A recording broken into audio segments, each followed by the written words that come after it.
Hello everyone. So as we have started a series of literary terms, so today I'm here with another term, metaphor. So before metaphor, let's learn the meaning of figure of speech. ठीक है?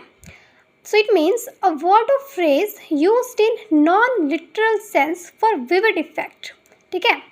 तो यहाँ vivid का मतलब है clear और भी clarity के लिए. ठीक है? और नॉन लिटरल का मतलब है कि जो चीज़ बोली जा रही है वो एग्जैक्ट वो नहीं का है.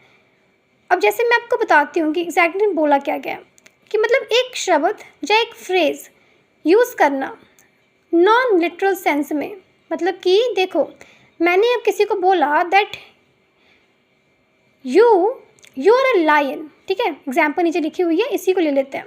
यू आर अ लायन, तुम शेर जैसे हो.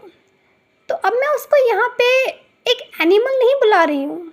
मैं एक लड़के को बोलती हूँ यू आर अ लायन, तुम तो शेर जैसे हो, तो मैं यहाँ उसको शेर नहीं बुला रही हूँ कि तुम शेर जैसे दिखते हो, बल्कि मेरा मतलब यहाँ पे क्या है कि मेरा मतलब है कि तुम में शेर जैसी क्वालिटी है.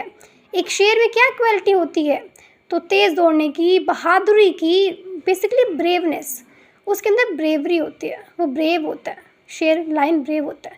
तो अगर मैंने किसी को बोला है that you are a lion और you are a tiger, that means कि मैं उसकी स्ट्रेंथ को बताना चाह रही हूँ. ठीक है, तो ये होता है नॉन लिटरल मीनिंग, कि एग्जैक्टली उसको एनिमल नहीं बोला है, बल्कि उसकी प्रेज की है, उसको उसकी क्वालिटी दे के. ठीक है, चलो अब ओरिजिन जानते हैं इसका मेटाफोर का.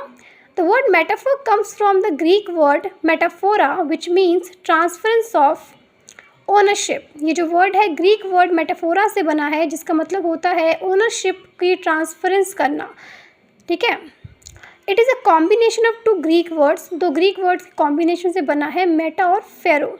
Okay, which means carrying over, means लेकर जाना. The word metaphor has been recorded in the English language since the last 15th century. पिछले 15th सेंचुरी से इंग्लिश लैंग्वेज में इसकी जो एग्जिस्टेंस है वो देखने को मिलती है.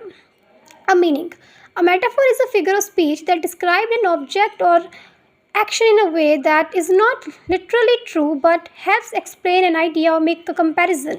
Means one thing has the qualities of another thing. Last line has the sense in of this term. Basically क्या बोला जा रहा है कि ये एक फिगर ऑफ स्पीच है. मेटाफोर एक फिगर ऑफ स्पीच है जो क्या करती है, किसी ऑब्जेक्ट या एक्शन को एक ऐसे डिस्क्राइब करती है लिटरेचर में जो उसका लिटरली मतलब नहीं होता है. ठीक है, पर वो कंपैरिजन करने के लिए ऐसे होता है. और इसमें एक चीज़ को दूसरी चीज़ की क्वालिटीज़ दे दी जाती हैं. जैसे अब नीचे एग्जांपल में समझते हैं. यू आर अ लायन, जैसे पहले बोला था कि किसी को बोला मैंने that you are a lion, तो अब मैं यहाँ ये नहीं कह रही कि तुम शेर हो, तुम एक जानवर हो. I am not saying this. What I am saying this I am saying कि तुम you are a lion means तुम शेर जैसे बहादुर हो. तो लास्ट लाइन क्या थी यहाँ पे, means one thing has the qualities of another thing. तो लाइन में क्या क्वालिटी है, तो ब्रेवरी की क्वालिटी है. तो जब मैंने किसी को बोला है that you are lion, it means मैं उसको कह रही हूँ कि तुम एक शेर जैसे बहादुर इंसान हो. ठीक है, क्वालिटीज़ यहाँ पे दे दी जाती हैं, ये मैटर करता है. She looks like a princess. तो यहाँ पे क्योंकि मैंने लाइक यूज़ कर दिया है तो फिर वो तो मतलब सिम्बली आ जाएगा ना. जहाँ पे लाइक और एज जाता है वो सिम्बली होता है. पर अगर मैं डायरेक्ट बोल दूँ, इसमें ये डिफरेंस ये भी है कि सिम्बली और मेटाफोर में एक डिफरेंस ये भी है कि जब सिम्बली में हम बोलते हैं you are like a lion, तो जब मैंने लाइक बोल दिया तो वो सिम्बली बन जाएगा, और मैंने डायरेक्ट बोल दिया that you are a lion तो वो मेटाफोर बन जाएगा. ठीक है, शी इज़ अ प्रिंसेस, ये मेटाफोर है. डायरेक्ट बोल दिया कि तुम प्रिंसेस हो. ठीक है, मैंने ये नहीं बोला कि तुम प्रिंसेस जैसी लग रही हो, you look like a princess, नहीं, वो सिम्बली है. मैंने बोला यू आर अ प्रिंसेस, तुम प्रिंसेस हो, तुम राजकुमारी हो, तुम्हें वो वाली क्वालिटीज़ हैं, तुम ऐसे दिखती हो, तुम्हें वो सब कुछ है जो प्रिंसेस में होता है. मतलब डायरेक्ट क्वालिटीज़ दे देना. ठीक है, एक प्रिंसेस की, एक लाइन की, इसमें कंपैरिजन है एक प्रिंसेस का उस इंसान के साथ. तो ऐसा है ये. अब नेक्स्ट है नॉलेज इज़ बटरफ्लाई. जो नॉलेज है वो बटरफ्लाई है. कैसे? जैसे कि अब हम कहते हैं कि नॉलेज बटरफ्लाई कैसे हो सकता है, राइट.